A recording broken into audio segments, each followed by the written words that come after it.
Welcome to our continuing series, Questions and Answers from Sri Aurobindo and the Mother, Part 2, 2021.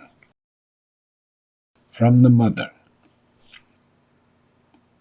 Sri Aurobindo writes, "Forgiveness is praised by the Christian and the Vaishnava, but for me, I ask, what have I to forgive, and whom?" Question to the Mother. When we ask forgiveness of the Divine, does He always forgive us? Mother replies, Sri Aurobindo himself gives us the Divine's answer. Forgive whom and what? The Lord knows that all is Himself, and therefore that all actions are His, and all things are Himself. To forgive, one must be other than the one who is forgiven, and the thing to be forgiven must have been done by someone other than oneself. The truth is that when you ask forgiveness, you hope that the dire consequences of what you have done will be wiped away. But that is possible only if the causes of the error you have committed have themselves disappeared. If you have made a mistake through ignorance, the ignorance must disappear. If you have made a mistake through bad will, the bad will must disappear and be replaced by goodwill. Mere regret will not do. It must be accompanied by a step forward.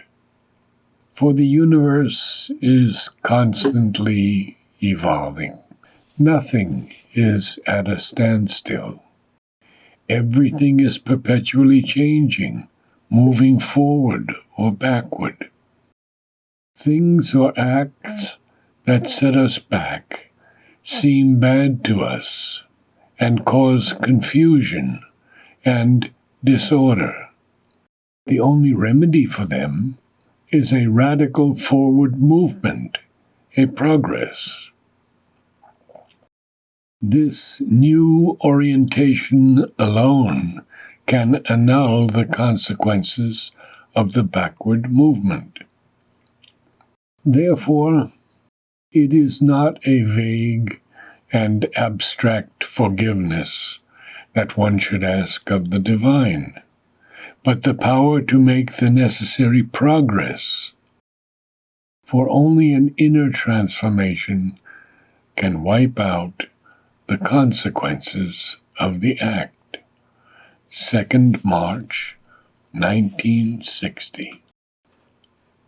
This aphorism by Sri Aurobindo. Sir Philip Sidney said of the criminal led out to be hanged, "There, but for the grace of God, goes Sir Philip Sidney."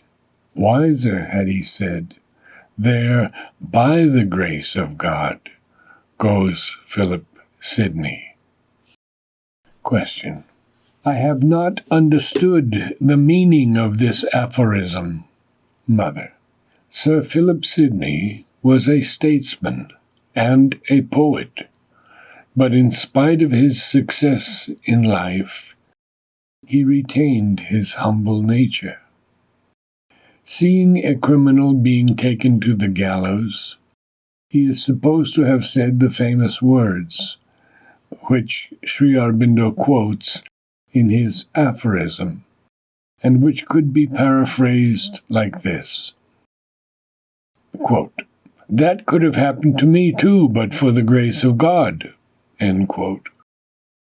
Sri Aurobindo remarks that had Sir Philip Sidney been wiser, he would have said, quote, "That could have happened to me too, by the grace of God." End quote. For the divine grace is everywhere, always, behind everything and every event, whatever our reaction to that thing or event may be, whether it appears good or bad, catastrophic or beneficial.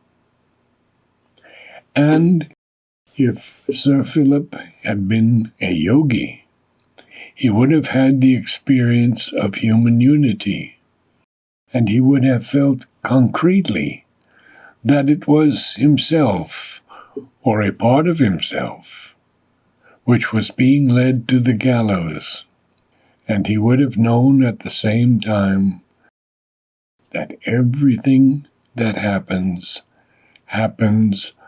by the grace of the Lord. 30 March 1960.